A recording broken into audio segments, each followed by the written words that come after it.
হে hello, আজ চলে এসেছি নতুন একটা রেসিপি নিয়ে, যেটার জন্য আমার মেন ইনগ্রিডিয়েন্টস যেগুলো লাগছে সেগুলো হচ্ছে দুধ 1 লিটার 500 করে আমি নিয়েছি, যাতে আমার নিজের বুঝতে সুবিধা হয়। তারপরে লাগছে এলাচ, দারচিনি, 2টো এলাচ নিয়েছি, একটা ছোট্ট বড় দারচিনি নিয়েছি। তারপরে নিয়েছি পেস্তা আর আমন্ডস, আর নিচ্ছি যে ছানা কাটানোর জন্য এই ছানা কাটানোর পাউডারটা, যেটা আমি আজকে বানাবো সেটা হলো ছানার পায়েস। আর মেন যেটা লাগবে হচ্ছে একদম নতুন একটাভাবে বানানোর জন্য মিঠাই মেড। এটা আমি মিল্ক মেড চাইলেও কেউ নিতে পারো, কিন্তু আমি যেহেতু মিষ্টি জাতীয় জিনিস বানাচ্ছি তো মিঠাই মেডটাই আমি নিলাম, প্রেফার করলাম। তো প্রথমে আমি দুধ ঢেলে নিলাম, ঢালতে গিয়ে একটু পড়ে গেছে, তো তারপরে আমি দুধটাকে জাল দিয়ে নিচ্ছি। এটা ফুটতে থাক, ততক্ষণ আমি বলি যে এটা আমি অক্ষয় তৃতীয়ার দিন বানিয়েছিলাম আমার গোপুসোনাকে ভোগ দেওয়ার জন্য আর বজরংবলীকে দেওয়ার জন্য সেদিনকে।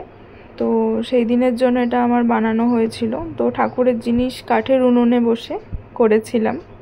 তো ঠাকুমা আমাকে সাহায্য করছিল, জাল দিয়ে দিচ্ছিল, কারণ দুটো জিনিস একসাথে সামলাতে পারাটা খুব কঠিন। দুধ কখন উদলে যাবে আর এদিকে উনুনের আঁচটাও যেন ঠিক থাকে, সেটা মেনটেন করতে হবে। তো এই দুটো কাজ করতে করতেই আমি ছানা কাটানোর পাউডার দিয়ে দিলাম 1 চামচ মতো। আমি হাতে মেপে দিয়েছিলাম, সেই জন্য ওটা হিসাবে 1 চামচ হবে, ভর্তি 1 চামচ মতো দেওয়ার পর আমার মনে হলো যে আর একটু লাগবে, যেহেতু ছানাটা কাটছিল না ঠিক মতো, দুধটা কাটেনি। তো আমি আবার একটুখানি 1.5 চামচ মতো আমাকে তাহলে টোটাল আমাকে দিতে হলো 1.5 চামচ মতো আমি ছানা কাটানোর পাউডারটা দিলাম। দিয়ে তারপরে দুধটা আস্তে আস্তে কাটতে লাগলো। তো তারপরে জাল দিচ্ছিলাম।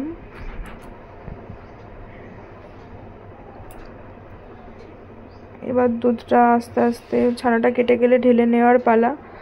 তো এটা তো আমি নিজে পারবোই না ঢালতে, তো ঠাকুমা আমাকে ঢেলে দিচ্ছিল। তো এখানে এই প্রসেসটা খুব ধৈর্যের সাথে করতে হয়, যে ছানাটা ঠিকঠাক মতো যদি না কাটে তাহলে পায়েসটাও ঠিকঠাক হবে না। আর যদি ছানার মধ্যে যদি ওই পাউডারের কিছু গুঁড়ো থেকে থাকে তাহলে ওই দুধটা আবার কেটে যাবে, কিন্তু এটাতে অতটা অসুবিধা হয় না আমাদের, যেহেতু পায়েসটা ছানারই। তো ঠাকুমা এটা ঢেলে দিল, আমি তো ঢালতে পারিনি। তো আর আমি আমন্ডসগুলোকে থেঁতো করে নিয়েছি, কেউ চাইলে কেটেও নিতে পারো বটিতে, কিন্তু আমি তো ছুরি ঠাকুরের জন্য আলাদা নেই, তো আমি ঠাকুরের আলাদা নড়াতে ওগুলো থেঁতো করে নিয়েছি। আর এলাচটা আর দারচিনিটাও থেঁতো করে নিয়েছি। দিয়ে আবার দুধ দিয়ে দিলাম আমি। দুধের সাথে আবার 500, আমি দুটো ওই জন্য আলাদা আলাদা করে প্যাকেট দুধ নিয়েছিলাম। 1 লিটার নিলে আমার বুঝতে খুব অসুবিধা হতো। আমি 500 দুধের ছানা কাটিয়েছি আর 500 দুধের বাকিটা পায়েস করেছি। এবার আমি এলাচ আর দারচিনি গোটা দিয়ে দিলাম। দিয়ে এটা চাইলে তোমরা ফুল ফ্যাট মিল্কও নিতে পারো, আমি ফুল ফ্যাট মিল্কই নিয়েছিলাম। তোমরা নর্মাল যেটা স্লিম অ্যান্ড ক্রিম সেগুলোও নিতে পারো।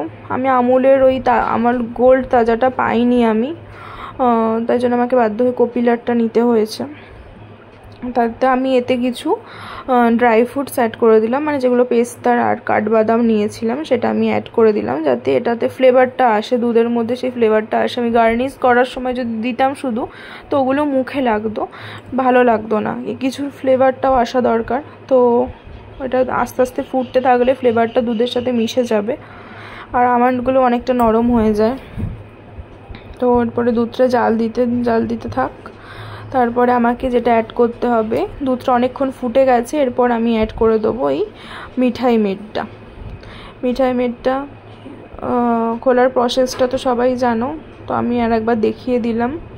তো আমি এটা পুরোটাই দিয়ে দিয়েছিলাম, এটা মনে হয় 200 গ্রাম ছিল। তো আমার 500 দুধের জন্য এটা আমার যথেষ্ট ঠিকঠাক, আর মিষ্টির ভাবটাও ঠিক। আর আমি এতে আলাদা করে চিনি বা অন্য কিছু ইউজ করিনি, এই মিঠাই মেডটাই দিয়েছি খালি, আমি পুরোটা দিয়ে দিয়েছি। আবার এটা একটু ধুয়েতে গায়ে লেগেছিলো, ধুয়ে আমি একটু জলও দিয়ে দিয়েছি, সেটার আমার এখানে ভিডিওতে ক্লিপ নেওয়া হয়নি আমার, কারণ রোদে বসে আর এই উনুনের জালে আমার এত ধোঁয়া লেগেছে চোখেতে, আমার চোখ দিয়ে কন্টিনিউয়াসলি জল পড়তেই ছিল, কারণ আমি উনুনের উল্টো দিকে বসে পুরো ভিডিওটা করেছি আর উল্টো দিকে আমার ঠাকুমা জাল দিচ্ছিল। তো আমার পুরো ধোঁয়াটা আমার চোখে লেগেছে। আর আমি তো ভাবছিলাম স্পষ্ট হবে কি না ক্যামেরাতে যদি ধোঁয়াটা লেগে যায়, তো না, ভিডিওটা ঠিকঠাকই এসেছে, সবই গোপালের ইচ্ছা। তো আস্তে আস্তে আমি এটা মিঠাই মেটটা দেওয়ার পর দুধটা ফুটতে থাকুক, আর যত ফুটবে এটা না দুধটা ততটা ওই পায়েসটা ক্ষীরের মতো হয়ে যাবে। যেটা আমাদের ক্ষীরটা পুরো দুধ মরে হয়, আর এটা পায়েসটা যখন ছানাটা দেওয়া হবে না, ছানাটা যেন ভেঙে ভেঙে দিলে খুব ভালো হয়, আর না হলে ছানাটা যদি উল্টে এরমভাবে দিয়ে দাও তারপরে খুন্তির সাহায্যে ভেঙে নিলেও হবে, খুন্তি বা হাত আসে যে যা দিয়ে করো ভেঙে নিলেই হবে। এটা আমি প্রথমে পুরোটা ঢেলে দিয়েছি, তাই হাতা দিয়ে আমি আস্তে আস্তে ওটাকে ভেঙে ভেঙে দিচ্ছিলাম যাতে দুধের সাথে পুরোটা মিশে যায়, আর যাতে পুরো দুধটা ছানাটা নিতে পারে।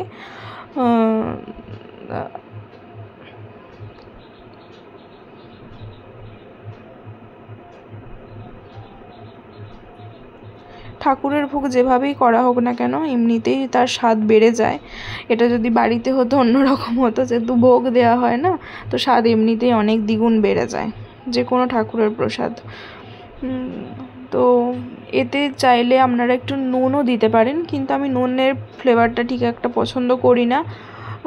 আর নিজের যেটা পছন্দ সেটাও ঠাকুরকে সেভাবে দেওয়াটাই আমি মনে করি যে ভালো, যে নিজের পছন্দ অনুযায়ী ঠাকুরকে সেবা দাও। তোমার যেটা পছন্দ তুমি সেটা করো, তোমার যেরকম জামা পছন্দ সেরকম জামা গোপালকে পরাও, যে কোনো ঠাকুরকেই সেটা করো, দেখবে সেটা নিজের মনের তৃপ্তি আসে। মনের তৃপ্তিটা পুজো করে নিজের মনের তৃপ্তিটা আসাটা আসল কথা।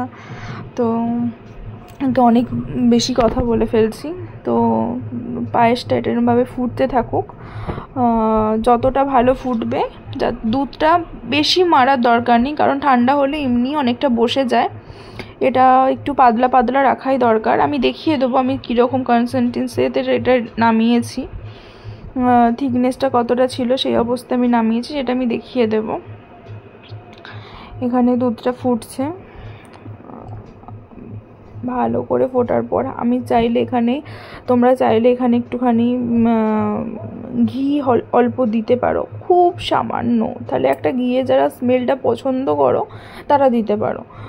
বা ঘিয়েতে তোমরা যদি কাঠবাদামটা একটু ভেজে নাও, তাহলে ঘিয়ের সেই ফ্লেভারটা কাঠবাদামের মধ্যে রয়ে যাবে, ভেজে যদি গুঁড়ো করো। কিন্তু আমি এটা কোনোটাই করিনি। এটা চাইলে তোমরা করতে পারো, যে ঘিয়ের মধ্যে কাঠবাদাম, পেস্তা, মানে যা যা ড্রাই ফ্রুটস তোমরা এর মধ্যে দিতে চাও সেগুলো ভেজে নিয়ে তুলে নিলে, মানে আলাদা করে ঘি না দিলেও চলবে। তো এটা করতে পারো। এবার আমি দেখো এই থিকনেসটা যখন এসেছে এরকম, তখন আমি এই অবস্থায় আমি এটাকে নামিয়ে নিয়েছিলাম। এটা শুধু দেখানোর জন্য। গ্যাস নয়, উনুনে দেখতে পাচ্ছ আঁচ কমিয়ে দেওয়া হয়েছে। এবার আমি নামিয়ে ঠাকুরকে যেহেতু ভোগ দেবো, সেহেতু আমি আগে ভোগ দেওয়াটা দেখাইনি, মানে কীভাবে সার্ভ করেছি সেটা দেখাইনি। আমি ভোগ দেওয়ার পরই তোমাদেরকে এখানে দেখাচ্ছি যে আমি এভাবে সাজিয়ে দিয়েছিলাম। আর একটুখানি পুজো করাটাও দেখিয়ে দিলাম কীভাবে পুজো করছি। তো গোপুসোনাকে স্নান করানো, ধূপ জ্বালানো, তাকে জলের মধ্যে অগুরু দেয়া, ফুল, তুলসী পাতা সব দিয়ে স্নান করানো, বিছানা গোছানো, তার বিছানা তোলা, মোছানো, তাকে গয়না পরানো, জামা পরানো, আস্তে আস্তে এগুলো সবই করেছি। আর এগুলো আমি স্পিডের মধ্যেই দেখিয়েছি, যাতে অনেকটা ভিডিওটা আমার লম্বা হয়ে যাবে।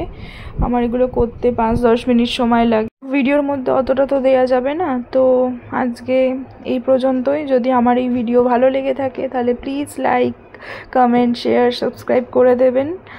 আর আমি এটা বজরংবলীকেও দিয়েছিলাম, তো সেটা আমার দেওয়া হয়নি। আমি এটা ইউটিউবে পোস্ট করব ফটো বজরংবলীর আর গোপালের। তো আজকে এই পর্যন্তই, চলো টাটা, অন্য ভিডিওতে আবার দেখা হবে।